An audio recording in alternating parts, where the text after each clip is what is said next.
नमस्कार दोस्तों।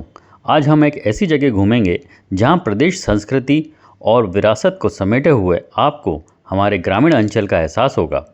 MP tribal museum जो एक अनूठा सांस्कृतिक केंद्र है। यहां राज्य की प्रमुख जनजातियां जैसे भील, गोंड, बेगा, सहरिया आदि जनजातियों की कला, जीवन शैली और परंपराओं को जीवन रूप से प्रदर्शित किया गया है। यहाँ जनजातियों के वास्तविक आकार के पारंपरिक घर, बांस और मिट्टी की कलाकृतियाँ और दैनिक उपयोग में आने वाली वस्तुएं प्रदर्शित की गई हैं।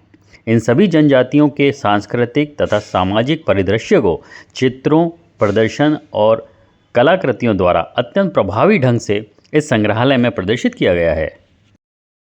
आइए अब हम मध्य प्रदेश की प्रमुख जनजातियों के बारे में जानें, जैसे गोंड जो होशंगाबाद, मंडला, सागर आदि जिलों में स्थित है।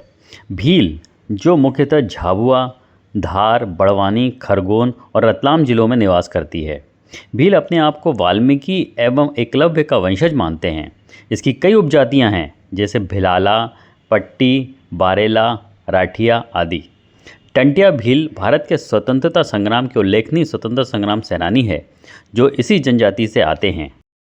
भोपाल स्थित आदिवासी संग्रहालय में अक्सर संभावना और लिखंदरा जैसी गतिविधियों के तहत आदिवासी नृत्य, संगीत और चित्रकला प्रदर्शनियों का आयोजन होता रहता है।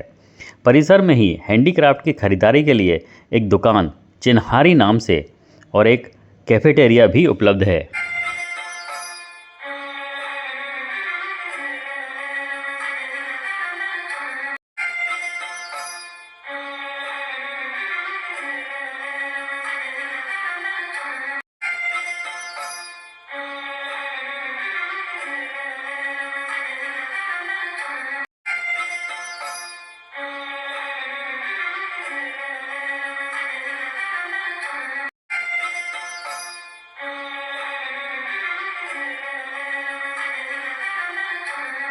यह एक बेहद खूबसूरत स्थान है कला प्रेमियों के लिए, जहां कला के बेजोड़ नमूने देखने को मिलते हैं।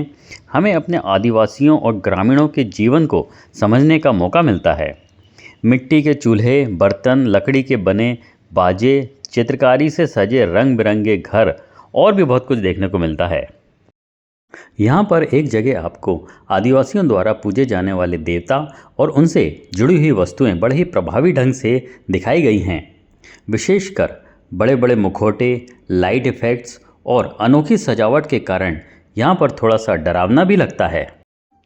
यहाँ पर एक प्रदर्शनी है जहाँ पर मध्य प्रदेश के उन गौरवान्वित आदिवासियों की फ़ोटो और विस्तृत जानकारी प्रदर्शित की गई है जिन्होंने समाज और देश के लिए अभूतपूर्व योगदान दिया है। संग्रहालय का हर कोना चित्रकारी और आकर्षक डिज़ाइन से सजा हुआ है। यहाँ से कैफेटेरिया में आप जनजातियों के पारंपरिक व्यंजनों का स्वाद भी ले सकते हैं। यहाँ पर आप 20 रुपये का टिकट लेकर अंदर प्रवेश कर सकते हैं। यहाँ पर फोटोग्राफी करना मना है, लेकिन 100 रुपये का स्पेशल टिकट लेकर एक कैमरे से फ़ोटो लेने की अनुमति मिल जाती है। इनके घर प्राकृतिक रूप से तैयार चटकीले रंगों से रंगे रहते हैं।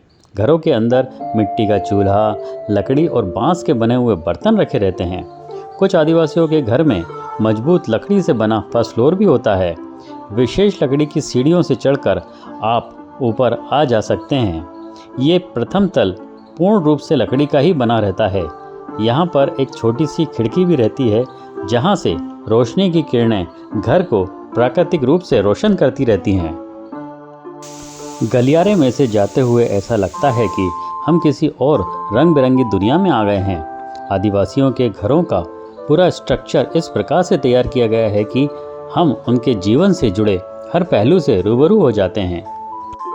जनजातीय रणबांकुरे चित्र दीर्घा, यही वो नाम है जहां जनजातियों के हीरो यानी कि उन महापुरुषों के बारे में चित्रित किया है जिन्होंने समाज और देश में बदलाव के लिए अपना पूरा जीवन न्यौछावर कर दिया था। मध्य प्रदेश में कई आदिवासी नायकों ने इतिहास में महत्वपूर्ण भूमिका निभाई है, जिनमें टंटिया भील जिन्हें इंडियन रॉबिन हुड भी कहा जाता है, भीमा नायक जो 1857 की क्रांति के नायक रहे हैं, और राजा शंकर शाह गढ़ा मंडला के अंतिम गोंड राजा, उन्होंने भी प्रमुख भूमिका निभाई है। ये जनजाति संग्रहालय वाकई में हमारे छुपे पिछड़े हुए समाज के हिस्से को बड़े ही कलात्मकता से दिखाता है। उन कलाकारों की जितनी प्रशंसा की जाए कम है, जिन्होंने अपनी मेहनत और लगन से ये सारा जीवंत किया है।